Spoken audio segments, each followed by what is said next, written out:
আজকে আপনাদের একটা সুন্দর জায়গার সাথে পরিচয় করাই দিব। এইজন্য আমি একটু রেডি হয়ে নিলাম।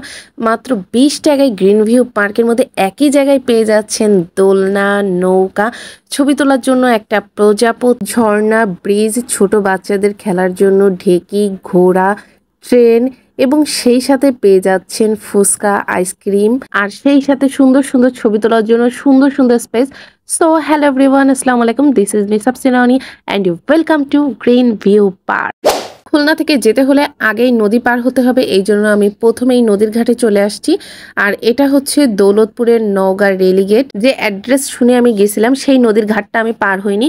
আমার মনে হয়েছিল ওই নদীর ঘাটটা পার হওয়াটা একটু রিস্ক, এই জন্য আমি ভাবছিলাম যে আর কোনো ওয়ে খুঁজে পাওয়া যায় কিনা, এই জন্য আমি এই ঘাটটা পার হয়েছি। কোন ঘাট পার হলে আপনাদের জন্য ইজি হবে এবং কোন লোকেশনে যাবেন ফুল ডিটেলস জানতে আমার পুরো ভিডিওটা শেষ পর্যন্ত দেখতে হবে। আর এত অ্যাড্রেস দিয়ে কী হবে, আগে হচ্ছে লোকেশনটা দেখেন, লোকেশনটা যদি পছন্দ হয় দেন অ্যাড্রেস নিয়ে সেই জায়গাটাই যাবেন। তো আমি যাওয়া শুরু করলাম, যে অ্যাড্রেসটা আমি নিয়ে এসেছিলাম সেইটা অনুযায়ী। তো আমার কাছে এই ঘাটটা পার হয়ে যাওয়াটা বেশ লং টাইমের মনে হয়েছে। বেশ খোঁজাখুঁজি করার পরে পেয়ে গেলাম সেই গ্রিন ভিউ পার্কের গেট। এখান থেকে বেশ একটু ভিতরে ঢুকতে হবে, দেন তারপরে হচ্ছে মেইন সেই প্লেসটা। তো সেই প্লেসের সামনে চলে আসলাম, টিকিট কেটে নিলাম, টিকিট অনলি ২০ টাকা। দেন ভিতরে ঢুকলাম। তো ভিতরে ঢোকার পরে প্লেসটা দেখে তো ওয়াও মাপের লাগলো। এমন একটা প্লেসে এসে এমন সুন্দর একটা পার্ক পাবো এটা আশাই করা যায় না। তো ধীরে ধীরে পার্কের ভিতরে আগে ঢুকি, দেন আপনাদের এক এক করে সবকিছু দেখাবো যে পার্কের লুকটা ঠিক কতটা সুন্দর। পার্কটা কিন্তু একেবারেই নতুন, এখনো ওই জাঁকজমকভাবে চালু হয়নি। টিকিটটা জাস্ট আমাদের কাছ থেকে টাকা নিছে, কোনো কাগজ বা কিংবা স্লিপ দেয়নি, কারণ অতটুকু এখনো তারা করে উঠতে পারেনি। জাস্ট ভিতরে ডেকোরেশন কিছুটা কমপ্লিট হয়েছে, সম্পূর্ণটা এখনো কমপ্লিট হয়নি। একটা সাইডে ডেকোরেশন এখনো বাকি। দোলনা পাগল মানুষ, আগে গেলাম দোলনার দিকে, দোলনা দেখলে আবার মাথা কাজ করে না। দেন দোলনা রেখে তারপরে গেলাম নৌকার কাছে। মাঠের ঠিক ওই পাশে যে লাভ, ওটা হচ্ছে গিয়ে এই পার্কের সবচাইতে মোস্ট ডিমান্ডেবল একটা প্লেস। আর তারপরে এই ছাতাটা তো আছেই, তো এখানে বসে সবাই রেস্ট নিতে পারবে। ফ্রেন্ডরা মিলে আসলে সবাই মিলে একসাথে মজা করে আড্ডাও দিতে পারবে। আড্ডা দেওয়ার জন্য পুরো মাঠটাই আছে, বিশাল বড় মাঠ বলা যায় না, বাট মোটামুটি মাঠ আছে। আর তারপরে আমি চলে যাচ্ছি এখানের প্রজাপতিটার সাথে একটু ছবি তোলার জন্য। এই প্রজাপতির ডানাটা কিন্তু অনেক সুন্দর। ডানার সাথে যখন আপনি ছবি তুলতে যাবেন তখন মনে হবে যে আপনি নিজেই প্রজাপতি হয়ে গেছেন। এই প্লেসটা রাখা হয়েছে নামাজ পড়ার জন্য। এই সাইডে কিছু গাছপালা লাগানো আছে, আসলে সবুজে না থাকলে না ডেকোরেশনটা ভালো ফুটে না। আর এই সাইডেই হচ্ছে সেই ডিমান্ডেবল প্লেসটা, যেখানে একটা সুন্দর লাভ আছে। ওই লাভের মাঝখানে যখন আপনি দাঁড়াবেন মনে হবে দুনিয়ার সমস্ত ভালোবাসা সব আপনার কাছে চলে আসছে। ওর মাঝখানে দাঁড়িয়ে ছবি তুলবেন এবং সাইডে আবার একটা ছোট্ট ঘরের মতো করা আছে এবং ওখানেও অনেকগুলো চেয়ার রাখা আছে, ওখানেও বসা যাবে। রাতে যখন এখানে লাইটগুলো জ্বালাই দেবে তখন জিনিসটা দেখতে আরো সুন্দর লাগবে। সেই সময় আমার ছবি আছে, সব ছবি কিন্তু আমার পেজে আপলোড দেওয়া আছে, ওখানে যে আপনাদের কষ্ট করে দেখে নিতে হবে। আর এই যে লাভের সামনেই একটা ছোট্ট ঝর্ণা আছে এবং তার সাইডেই একটা ছোট্ট ব্রিজ আছে। এই ব্রিজে দাঁড়ায় আপনারা অনেক সুন্দর সুন্দর ছবি তুলতে পারবেন। এইটুকুর জন্য পুরো পার্কের লুকটাই চেঞ্জ হয়ে গেছে।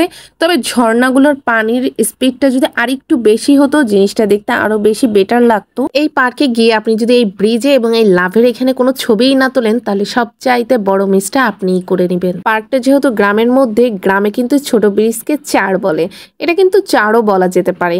তবে এখানে কিন্তু অনেক দারুণ রিলস হবে, আপনার ভিডিও হবে, ছবি উঠবে। লাভ ঘোরা শেষ, ব্রিজ ঘোরা শেষ, এবার চলে যাব সাইডের এইখানটায়। এখানে পুরা লম্বা যে ওয়াকওয়েটা আছে পুরোটা কিন্তু লাইটিং করা, রাত্রে আরো বেশি সুন্দর লাগে।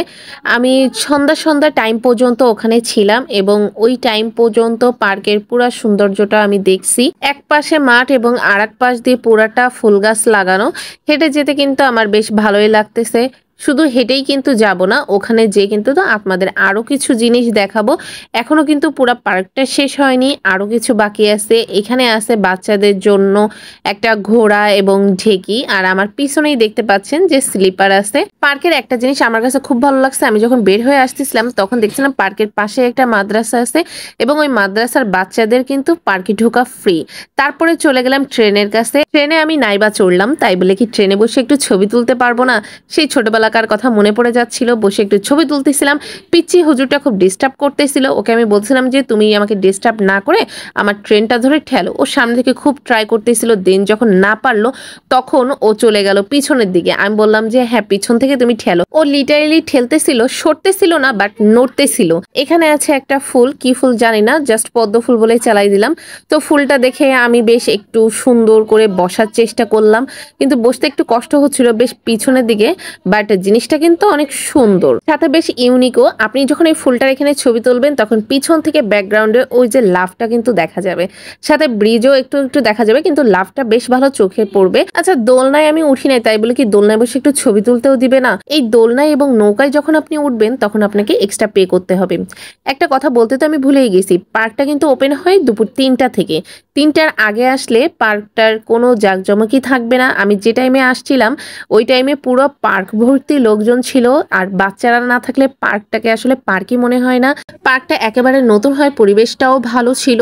পার্কের প্রথম অ্যাট্রাকশন ছিল এই ঝর্ণা, যা আপনারা পার্কে প্রথমে ঢুকেই আপনাদের চোখে পড়বে, বাট এটা আমি দেখালাম সবার লাস্টে। ঝর্ণাতে কিন্তু পানি ছিল এবং 3টা লেয়ার করে পানিটা পড়তেছিল, আমার কাছে খুব ভালো লাগতেছিল, আর পানি আমাকে খুব অ্যাট্রাকশন করে। আমি ঝর্ণা পেয়ে আগে হাত ভেজানো স্টার্ট করে দিছি, কারণ আমার কাছে ব্যাপারটা খুব মজা লাগতেছিল। পার্কটাতে মেইন কিছু কিছু জিনিস দিয়ে এত দারুণভাবে ডেকোরেশন করছে যে জিনিসটা সবারই খুবই ভালো লাগবে। এখানে যে দোলনাটাই আমি একটু উঠছিলাম শখ করে, বাট দেখলাম যে আমার মাথা ঘুরতেছে, আমি বেশিক্ষণ দোল খেতে পারিনি। মেইন কথা, বাচ্চারা প্রচুর এনজয় করবে। এখানে একটা ছোট্ট রেস্টুরেন্ট আছে, তেমন কিছু এখনো চালু করে পারেনি।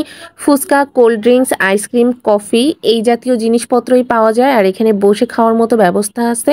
এখানে বসে বসে খাবেন আর বাইরে থেকে এরকম প্রাকৃতিক সৌন্দর্য দেখবেন। মাঝে মাঝে ট্রেন চালাই দিবে, সেগুলা দেখবেন, জিনিসটা দেখতে অদ্ভুত রকম ভালো লাগবে। আর যখন সন্ধ্যা সন্ধ্যা হয়ে যাচ্ছিল, লাইটিংগুলা জ্বালায় দিচ্ছিল, তখন কিন্তু পার্কের সৌন্দর্য বহু গুণে বেড়ে যাচ্ছিল। আমার কাছে খুবই ভালো লাগতেছিল। আর যখন ট্রেন চলতেছিল মনে হচ্ছিল আমি যদি ইঞ্জিনের ওখানে একটু বসতে পারতাম, ব্যাপারটা আরো দারুণ লাগ। পার্কে ঘুরে আপনার যতটা ভালো লাগবে আপনার বাচ্চার তার থেকে আরো বেশি ভালো লাগবে। যদিও আমাদের এরিয়ার থেকে ওই এরিয়াটা বেশ দূরত্বের, পার্কের এরিয়ার আশেপাশে যারা থাকে তাদের জন্য একদম বেস্ট একটা প্লেস হয়েছে। আমাদের কাছে হাদিস পার্কটা ঠিক যেমন, ওদের কাছে এই পার্কটাও হয়ে যাবে তেমন। যদিও আমাদের হাদিস পার্কে টিকিট নেয় না আর ওদের এই পার্কে টিকিট নেয়, তারপরেও ওদের সকালবেলা মর্নিং ওয়াকের জন্য বেস্ট। আর ভিতরে ঢুকলে মনটা একদমই ফুরফুরে হয়ে যাবে। আর এখন আমি বের হয়ে আসব, আর বের হওয়ার আগে এখানটায় লেখা ছিল ধন্যবাদ, আবার আসবেন। ইনশাল্লাহ যদি আবার যাওয়ার কখনো সৌভাগ্য হয় আবার যাব। আমার মতো যারা ঘুরতে ভালোবাসেন তাদের জন্যও একটা বেস্ট প্লেস হতে পারে এটা, গ্রিন ভিউ পার্ক। আপনারা ঘুরে দেখে এসে আমাকে কমেন্ট করে জানাতে একটুও ভুলবেন না। এখন আমি যে ঘাটটা পার হচ্ছি এটার নাম বার্মাশিল ঘাট। এই ঘাটটা পার হয়ে আমাকে ওপারে যেতে হবে। নদীটা পার হতে হতে আপনাদের আমি পুরো ডিটেলসটা দিয়ে দিচ্ছি। দৌলতপুর খেয়াঘাট পার হইতে পারেন, কিংবা আমার মতো বার্মাশিল ঘাটটাও পার হতে পারেন। যারা বাইক নিয়ে যাবেন তাদের জন্য বার্মাশিল ঘাটটা বেশি সেফ। দেন এখান থেকে দিঘলিয়া কারিগরি প্রশিক্ষণ কেন্দ্র যাবেন, আপনাদের ওখানে বললেই দেখাই দিবে, অথবা বকশিবাড়ি মিয়াপাড়া কবরস্থানের সামনে বললেই আপনাদের ওখানে নিয়ে যাবে। আর ওখান থেকে জাস্ট মোড়টা ঘুরলেই আপনারা গ্রিন ভিউ পার্কের একটা ব্যানার দেখতে পাবেন, ওটা থেকে একটু সামনে গেলেই আপনারা পেয়ে যাবেন। রিলস এবং ছবিগুলো দেখে সবাই অ্যাড্রেস চাচ্ছিলেন, এই যে অ্যাড্রেস দিয়ে দিলাম। আর আপনাদের সাথে গল্প করতে করতে আমি নদীটাও পার হয়ে গেলাম। কুয়েটের রাতের ভিডিও দেখতে নেক্সট ভিডিও কিন্তু অবশ্যই দেখতে হবে, মিস করা যাবে না। আজকের মতো আল্লাহ হাফেজ।